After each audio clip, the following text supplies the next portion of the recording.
যারা এই জুলাইয়ের সনদকে আইনের ভিত্তি দেওয়ার ক্ষেত্রে পাক কাটিয়ে যাচ্ছেন, আপনারা তো ঘোষণাই করেছেন যে আমাদের এই ছাত্র আন্দোলনে কোনো অংশ ছিল না, অংশ ছিল না বিদায় আপনাদের অন্তরে কোনো ব্যথা নেই, কোনো দুঃখ নেই। এই জন্য জুলাই সনদের কোনো প্রয়োজন আপনাদের কাছে নেই। কিন্তু যাদের রক্ত ঝরেছে, যারা জীবন দিয়েছে, যারা অঙ্গহানি হয়েছে, যারা বৃদ্ধ পিতা হয়ে তার যুবক ছেলেকে হারিয়েছে, তাদের অন্তরের দিকে তাকিয়ে দেখুন তারা এই জুলাই সনদকে কিভাবে গুরুত্ব দিচ্ছে। আমরা সেই সমস্ত ত্যাগী পরিবারের পক্ষ থেকে এই দেশবাসীর কাছে আবেদন জানাতে চাচ্ছি, কোন আন্দোলনের মাধ্যমে হলেও আমরা এই জুলাই সনদকে আইনের ভিত্তিতে পরিণত করে ছাড়বো ইনশাআল্লাহ। শুধু তাই নয়, এই জুলাই অভ্যুত্থানের পেছনে যে রক্ত বেড়েছে, যে শহীদ হয়েছে, যে সমস্ত পরিবারগুলো অর্থনৈতিকভাবে ছেলে হারিয়ে বঙ্গত্ব হয়েছে, সেই রক্ত জড়িত সেই ইতিহাসকে বিচারের আওতায় না আসা পর্যন্ত এই বাংলাদেশে কোন সুষ্ঠু নির্বাচন হইতে দেওয়া হবে না। সংগ্রামী সাথী বন্ধুগণ, আজকে পিআর পদ্ধতি আমরা জনগণের সামনে তুলে ধরেছি। কালার এক্সপার্ট, জর্জ স্যাপ এবং মাইল্ড অন হ্যান্ডস টেকনোলজি সমৃদ্ধ অরিক্স ক্রিস্টাল ওয়াশ আপনার লন্ড্রি এক্সপার্ট।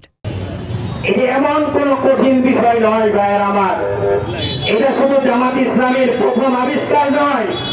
এই আবিষ্কার বিদেশে আপনি খুঁজে দেখেন শতাধিক রাষ্ট্রে রয়েছে, যারা উন্নত দেশ হিসেবে পরিচিত।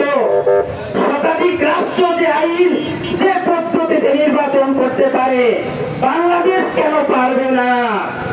সংগ্রামী সাথী বন্ধুগণ, যারা বুঝতে চায় না, যারা বুঝে না, আমি বলবো যে সমস্ত রাষ্ট্রে এই পিআর পদ্ধতি রয়েছে, সেই রাষ্ট্রগুলোর নির্বাচন অবস্থা দেখেন, সেখানে বেশিরভাগের জন্ম নেয় না, সেখানে একনায়কতন্ত্র জন্ম নেয় না, সেখানে সুন্দর গণতন্ত্র চর্চা হয়।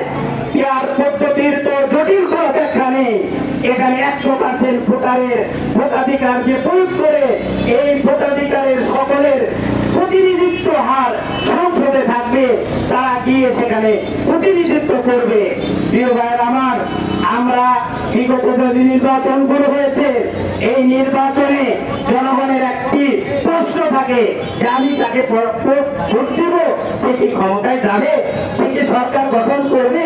যদি এই প্রশ্নের মধ্যে সে সমাধান খুঁজে না পায়, তখন সে দেখে যেই হোক, যেই ক্ষমতা যাবে তাকে আমরা ভোট দিব, অথবা কালো টাকা ছড়িয়ে দিয়ে তার মতকে কিনে নেওয়া হয় এবং বলা হয় তারা তো আর ক্ষমতায় যাবে না, তাদেরকে ভোট কেন দিবেন?